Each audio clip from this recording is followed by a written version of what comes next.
नमस्कार दोस्तों, मैं हूं आपका दोस्त के बी। तो आज की इस वीडियो में हम 25 अगस्त 2022 को रेलवे ग्रुप डी का पहले शिफ्ट का जो एग्ज़ाम हुआ है, इसमें पूछे गए जीके जीएस और करंट अफेयर्स के प्रश्नों को हम लोग डिस्कस करेंगे। इस वीडियो की जो पीडीएफ फाइल है वह आपको टेलीग्राम चैनल केवी गुरुजी या kvguruji.in के ऊपर मिल जाएगी। वहां से आप इसके पीडीएफ को डाउनलोड कर सकते हैं।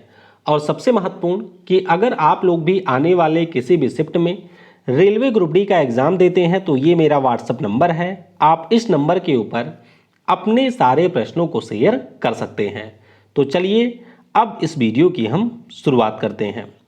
तो करंट अफेयर्स से देखिए, एक प्रश्न पूछा गया था कि 2023 में जो अंतर्राष्ट्रीय ओलंपिक समिति है इसका आयोजन कहाँ पर होगा। तो आपको ये ध्यान रखना है कि इसका आयोजन महाराष्ट्र की राजधानी मुंबई में किया जाएगा। बाकी अगला जो ओलंपिक है वो आपके 2024 में होगा पेरिस में, उसके बाद में 2026 में इटली में होगा, 2028 में अमेरिका के लॉस एंजल्स में होगा और 2032 की अगर हम लोग बात करें तो वो ऑस्ट्रेलिया देश में आयोजित किया जाएगा। फिर एक प्रश्न पूछा गया कि वर्ष 2022 में किस पैरा एथलीट को पहले पद्म भूषण पुरस्कार से सम्मानित किया गया। यानी कि पद्म भूषण पुरस्कार प्राप्त करने वाले ये हमारे पहले पैरा एथलीट खिलाड़ी हैं। नाम इनका है देवेंद्र झाझरिया और ये आपके भाला फेंक के प्लेयर हैं। आपको ये भी ध्यान रखना है कि देवेंद्र झाझरिया ने 2004 और 2016 के ओलंपिक खेलों में भारत को गोल्ड मेडल दिलाया था। पिछले साल जो टोक्यो पैरालंपिक हुआ था उसमें इन्होंने सिल्वर मेडल जीता था और ये हमारे खेल रत्न का पुरस्कार जीतने वाले भी भारत के पहले पैरा एथलीट हैं। आपको ये भी ध्यान रखना है कि 2022 में टोटल आपके 17 लोगों को पद्म भूषण पुरस्कार दिया गया है। और रेलवे ग्रुप डी ने ही पूछा था कि विज्ञान और प्रौद्योगिकी में किसे मिला है। तो साइंस और टेक्नोलॉजी में संजय राजाराम जी को ये पुरस्कार दिया गया है। अगला प्रश्न पूछा गया कि मई 2022 में भारत ने किस देश के साथ 695 मेगावाट क्षमता के हाइड्रो पावर प्रोजेक्ट के लिए समझौता किया। तो ये जो समझौता है वो हमने नेपाल देश के साथ में किया है। आपको ये पता होना चाहिए कि हमारे देश के जो पीएम हैं नरेंद्र मोदी, वो गए थे नेपाल के दौरे पर और उसी दौरान ये समझौता किया गया। तो ये जो प्रोजेक्ट है इसका नाम अरुण 4 प्रोजेक्ट होगा। ये आपके अरुण नदी के ऊपर भारत और नेपाल के सहयोग से बनाया जाएगा। अब देखिए, एक प्रश्न शायद यहाँ से आया था, मैं 100% श्योर नहीं हूँ मिस वर्ल्ड या मिस यूनिवर्स से कुछ आया था या नहीं। दो लोगों ने यहाँ से प्रश्न भेजा था। तो मिस वर्ल्ड 2022 की अगर हम लोग बात करें तो ये हमारे पोलैंड की कैरोलिना वलीवस्का चुनी गई हैं। वहीं पर अगर हम लोग मिस यूनिवर्स 2021 की बात करते हैं तो ये हमारे भारत की हरनाज संधू चुनी गई हैं। एक प्रश्न पूछा गया कि दिगंबर किस धर्म से संबंधित है। तो अगर हम लोग दिगंबर की बात करते हैं तो ये आपके जैन धर्म से संबंधित है। कई लोगों ने कहा पैगंबर के बारे में पूछा गया था। तो अगर पैगंबर पूछा गया होगा तो वो हमारे इस्लाम धर्म से संबंधित है। और दिगंबर की अगर हम लोग बात करते हैं तो ये जैन धर्म से संबंधित है। दिगंबर और श्वेतांबर की बात करें तो ये हमारे जैन धर्म के दो प्रमुख संप्रदाय हैं। आप सभी को ये पता होगा कि जो भी दिगंबर संप्रदाय के लोग होते हैं वे वस्त्रहीन होते हैं, वहीं पर जो श्वेतांबर संप्रदाय के संत होते हैं वो आपके सफ़ेद वस्त्र को पहनते हैं। अगला प्रश्न पूछा गया कि किस संविधान संशोधन के द्वारा 3 नए शब्द समाजवादी, धर्मनिरपेक्ष और अखंडता को भारतीय संविधान की प्रस्तावना में जोड़ा गया था। तो ये जोड़ा गया है 42वें संविधान संशोधन 1976 के द्वारा। और यहीं से आपको ये भी ध्यान रखना है कि 42वें संविधान संशोधन के द्वारा ही हमारे मूल संविधान में 10 मौलिक कर्तव्यों को भी जोड़ा गया था। ये पॉइंट भी आप लोग ध्यान रखेंगे। अगला प्रश्न पूछा गया कि काल बैसाखी का संबंध किस भारतीय राज्य से है। ध्यान रखिएगा, काल बैसाखी कोई त्यौहार नहीं है। बैसाखी नाम का त्यौहार होता है जो कि पंजाब में मनाया जाता है। और जब हम लोग काल बैसाखी की बात करते हैं तो ये हमारे पश्चिम बंगाल और इसी प्रकार से उत्तर पूर्व के कुछ राज्यों से संबंधित है।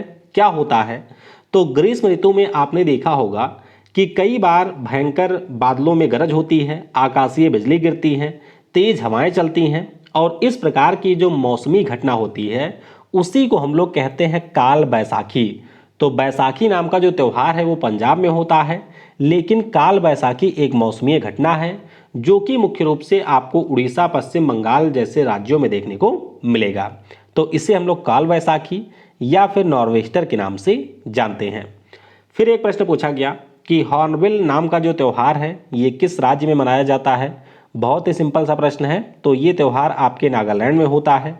आपको पता होना चाहिए कि हॉर्नबिल एक पक्षी है और नागालैंड में 1 दिसंबर से 10 दिसंबर को ये त्यौहार मनाया जाता है। वहीं पर आपको ये भी ध्यान रखना है कि एक त्यौहार है जिसका नाम है पक्के पागा हॉर्नबिल फेस्टिवल, और वो जो हमारा त्यौहार है वो आपको अरुणाचल प्रदेश में देखने को मिलेगा। अगला प्रश्न पूछा गया कि बंगाल टाइगर किस प्रकार के वनों में पाए जाते हैं। तो बंगाल टाइगर की अगर हम लोग बात करते हैं तो मुख्य रूप से आपको सुंदरवन के जो डेल्टा वाला रीजन है वहाँ पर देखने को मिलेगा, और वहाँ पे जो हमारे वन हैं वो आपके मैंग्रोव वन होते हैं जो कि खारे पानी में हमारे उगते हैं, और यहीं पर आपको रॉयल बंगाल टाइगर देखने को मिलेगा। आपको ये भी ध्यान रखना है कि सबसे ज़्यादा जो मैंग्रोव वन है वो हमारे पश्चिम बंगाल राज्य में पाए जाते हैं, और ये प्रश्न ऑलरेडी ग्रुप डी ने पूछ रखा है। अगला प्रश्न पूछा गया कि निर्वाचन आयोग के गठन का जो प्रावधान है वो आपको कौन से अनुच्छेद में देखने को मिलेगा। तो आप सभी को ये पता होगा कि भारतीय संविधान का जो भाग 15 है उसमें अनुच्छेद 324 से 329 के जो प्रावधान हैं वो हमारे इलेक्शन कमीशन ऑफ इंडिया के संबंध में हैं। तो यहाँ पर सही उत्तर हो जाएगा 324 नंबर का आर्टिकल। भारतीय निर्वाचन आयोग की बात करते हैं तो इसकी स्थापना 25 जनवरी 1950 को हुई थी। वर्तमान में अगर हम लोग मुख्य चुनाव आयुक्त की बात करते हैं तो राजीव कुमार साहब हैं, ये हमारे इस समय मुख्य चुनाव आयुक्त हैं। पहले जो मुख्य चुनाव आयुक्त थे उनका नाम सुकुमार सेन था। और आपको ये भी ध्यान रखना है कि एकमात्र हमारी महिला मुख्य चुनाव आयुक्त भी रही हैं, उनका नाम क्या है ये आप लोग मुझे नीचे कमेंट में बताइएगा। अगला प्रश्न पूछा गया कि AIADMK यानी कि ऑल इंडिया अन्ना द्रविड़ मुनेत्र कजागम किस राज्य की क्षेत्रीय पार्टी है। तो इसी राज्य की सरकार है इस समय तमिलनाडु में। तो आपको पता होना चाहिए ये जो पार्टी है वो आपके तमिलनाडु की है। तो सबसे पहले DMK नाम से एक पार्टी की स्थापना होती है और वही पार्टी टूट करके बन जाती है AIDMK। तो 17 अक्टूबर 1972 में MG रामचंद्रन के द्वारा इसकी स्थापना की गई थी। मुख्यालय आपको चेन्नई में देखने को मिलेगा, और इसी पार्टी से अच्छा हाँ, ये ध्यान रखिएगा कि इस समय इनकी सरकार नहीं है। इस समय जो सरकार है वो MK स्टालिन वाली सरकार है जिनकी पार्टी है DMK। तो AIDMK और DMK ये दोनों आपके तमिलनाडु राज्य की पार्टियां हैं। अगला प्रश्न पूछा गया कि नेस्ले कंपनी के द्वारा किस राज्य में अपनी पहली इकाई खोली गई थी। तो नेस्ले कंपनी की अगर हम लोग बात करते हैं तो इसने अपनी जो पहली यूनिट है वो पंजाब के मोगा में खोला था 1961 में। नेस्ले इंडिया लिमिटेड नाम की जो कंपनी है इसकी स्थापना 1956 में होती है, और इसके द्वारा जो भारत में पहली इकाई है वो 1961 में पंजाब के मोगा में खोला जाता है, और फिर इनके द्वारा 1967 में दूसरा जो प्लांट है वो तमिलनाडु के चोलादी में खोला जाता है। अगला प्रश्न पूछा गया कि नाबार्ड का पूरा नाम क्या है। तो सिंपल सा प्रश्न है, नाबार्ड का पूरा नाम होता है national bank for agriculture and rural development. इसकी स्थापना 12 जुलाई 1982 को हुई थी। आपको ध्यान रखना है कि B शिवरामन कमेटी की अनुशंसा के बाद इसकी स्थापना हुई थी। मुख्यालय आपको मुंबई में देखने को मिलेगा, और वर्तमान में इसके अध्यक्ष हैं गोविंद राजुलू चिंतला। अगला प्रश्न पूछा गया था कि बांग्लादेश और श्रीलंका की राष्ट्रीय भाषा कौन सी है। अब कई लोगों ने सिंगापुर भी बताया था। तो ध्यान रखिएगा जब हम लोग बांग्लादेश की बात करते हैं तो यहाँ की जो राष्ट्रीय भाषा है उसका नाम बंगाली है। श्रीलंका की अगर हम लोग बात करते हैं तो सिंहली और तमिल ये यहाँ की राष्ट्रीय भाषा है। और अगर आपसे सिंगापुर पूछा गया होगा तो मलय नाम की जो भाषा है वो आपके सिंगापुर की राष्ट्रीय भाषा है। तो जिस प्रकार से आपसे प्रश्न पूछा गया होगा उसी प्रकार से आप इसका जवाब देंगे। अगला प्रश्न पूछा गया कि मृत पौधों में कौन सा कार्बनिक पदार्थ बनता है? तो अगर हम लोग डेड प्लांट की बात करते हैं तो इससे बनता है हमारा कोयला। आप सभी को ये पता होना चाहिए कि डायनासोर के समय में जो हमारे पृथ्वी के ऊपर बड़े बड़े पौधे थे, वो पौधे आपके जब मिट्टी के नीचे दब गए तो लाखों वर्षों में उनके दबे होने के कारण पृथ्वी के भीतर जो उच्च तापमान और दाब है, उसी के कारण आपके कोयले का निर्माण हुआ है। तो ध्यान रखिएगा, डेड सेल से ही आपके कोयले का निर्माण, डेड जो हमारे प्लांट हैं उन्हीं से कोयले का निर्माण हुआ है। अगला प्रश्न पूछा गया कि वसा के पाचन में कौन सा एंजाइम सहायक होता है? तो सिंपल सा प्रश्न है, वसा के पाचन का काम करता है लाइपेज नाम का एंजाइम। आपको ध्यान रखना है कि हमारे शरीर में जो पैनक्रियाज होती है उसी के द्वारा लाइपेज स्रावित होता है और हमारे आंत में वसा को पचाने का जो काम है वो लाइपेज नाम के एंजाइम के द्वारा किया जाता है। अगला प्रश्न पूछा गया था कि कौन सा कोशिकांग जीव कोशिका में अपशिष्ट पदार्थों को संग्रहित करता है? तो अगर हम लोग बात करते हैं जीव कोशिका की तो आपको ध्यान रखना है इस कोशिकांग का नाम है लाइसोसोम। और इससे पहले ग्रुप डी ने यह भी पूछा है कि जो आपके प्लांट सेल होते हैं उसमें कौन सा कोशिकांग है जो कि इस प्रकार से अपशिष्ट पदार्थों को संग्रहित करता है? तो प्लांट कोशिका में जो आपका पाया जाता है उसे हम लोग कहते हैं रिक्तिका, या उसे हम लोग वैक्यूल के नाम से भी जानते हैं। लाइसोसोम की अगर हम लोग बात करते हैं तो मुख्य रूप से कोशिका के भीतर जो पाचन का काम करता है वो इसी लाइसोसोम के द्वारा किया जाता है। मृत कोशिकाओं का ये निष्कासन करता है और जो भी आपके अपशिष्ट पदार्थ होते हैं उनका निष्कासन भी इसी के द्वारा किया जाता है। फिजिक्स की बात करते हैं तो एक प्रश्न आया था कि तारपीन के तेल का जो अपवर्तनांक है वो 1.47 है और अगर हम लोग कांच की बात करते हैं तो इसका अपवर्तनांक है 1.52। तो कांच के संबंध में तेल का जो सापेक्ष अपवर्तनांक है उसे आपको यहाँ पर बताना था। तो सिंपल सा फार्मूला होता है, यहाँ पर n हमें फाउंड करना है जो कि आपके कांच के संबंध में ऑयल का अपवर्तनांक है। तो ऊपर हम लोग रखेंगे NO यानी कि तारपीन के तेल का अपवर्तनांक और नीचे हम लोग रखेंगे Ng यानी कि कांच का अपवर्तनांक। फिर इसे हम लोग डिवाइड करेंगे 1.47 डिवाइडेड बाई 1.52 और यहाँ पर आपका आंसर आ जाएगा 0.96। तो अगर आपके कांच के संबंध में तेल का सापेक्ष अपवर्तनांक पूछा गया होगा तो उत्तर आपका ये आएगा।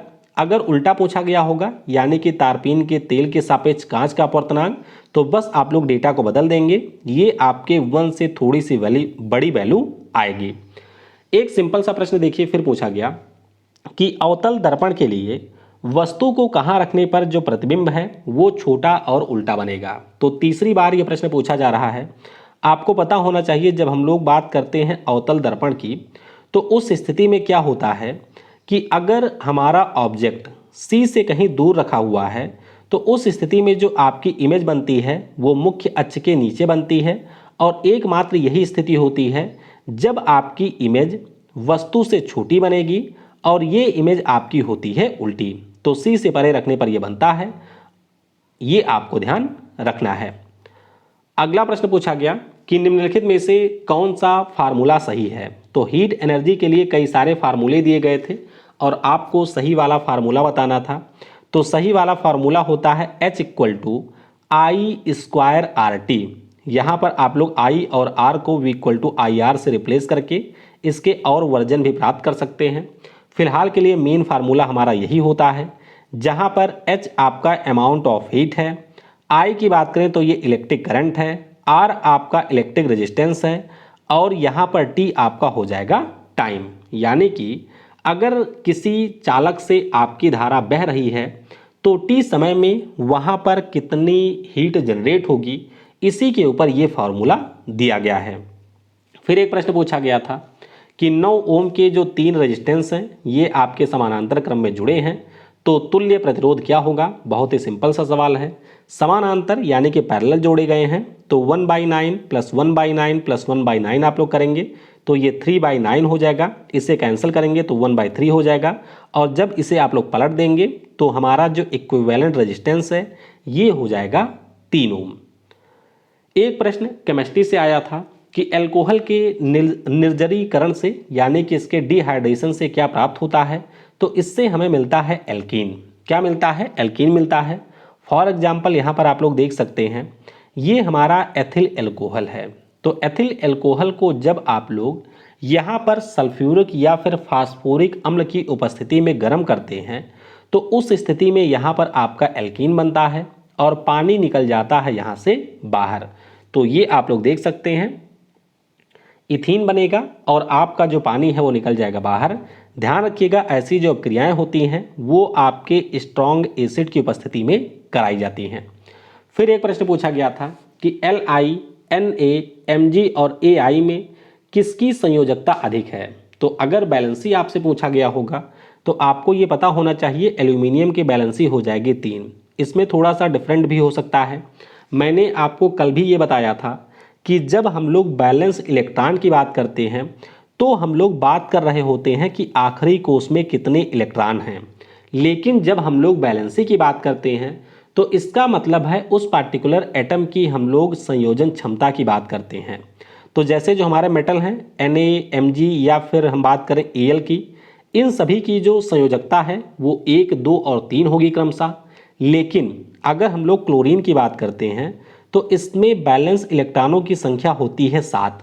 लेकिन अगर आपसे बैलेंसी पूछा जाए तो बैलेंसी इसकी हो जाएगी 1, क्योंकि इसे ऑक्टेट पूरा करने के लिए 1 इलेक्ट्रॉन की आवश्यकता होती है। तो 8 में से 7 को हम लोग माइनस करेंगे तो वैल्यू आ जाएगी 1। तो ये आपको यहाँ पर ध्यान रखना है।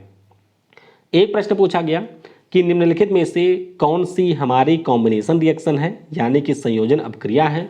तो बस आपको ध्यान रखना है कि जब दो मिलकर के एक हो जाते हैं तो उसी को हम लोग कहते हैं संयोजन, और यहाँ पर जब कोई एक टूट करके दो होता है तो उसी को हम लोग कहते हैं अपघटन या फिर वियोजन। तो जैसे Mg आपके O2 से मिलता है तो मैग्नीशियम ऑक्साइड बनाता है, C आपके O2 से मिलता है तो कार्बन डाइऑक्साइड बनाता है, H2 आपके Cl2 से मिलता है तो 2HCl बनाता है, जैसे आपका नाइट्रोजन हाइड्रोजन से मिलकर के अमोनिया बनाता है। तो ये सारे हमारे संयोजन अपक्रिया के उदाहरण हैं। फिर एक प्रश्न पूछा गया था कि निम्नलिखित में से कौन सा हैलोजन परिवार का तत्व है। तो हैलोजन परिवार की अगर हम लोग बात करें तो पीरियोडिक टेबल का जो 17वां समूह है वो आपके हैलोजन परिवार से संबंधित है और इसमें आपको टोटल 6 एलिमेंट देखने को मिलेंगे, जैसे कि हमारा फ्लोरीन हो गया, क्लोरीन है, ब्रोमीन है, आयोडीन है, एस्टाटीन है और आपका है टेनेसीन। तो ये सारे हमारे हैलोजन फैमिली के एलिमेंट हैं। तो इस प्रकार से जो भी प्रश्न मुझे प्राप्त हुए थे उन सारे प्रश्नों को मैंने डिस्कस कर लिया है। इसके अलावा भी कोई प्रश्न अगर आपको याद हैं तो नीचे कमेंट सेक्शन में, टेलीग्राम पर या फिर व्हाट्सएप पर आप लोग मेरे साथ शेयर कर सकते हैं, जिससे जब मैं इसकी आपको प्रिंट फॉर्मेट में PDF दूं तो उसे आप लोग वहां से भी पढ़ सकें। Thanks for watching. जय हिंद, जय भारत।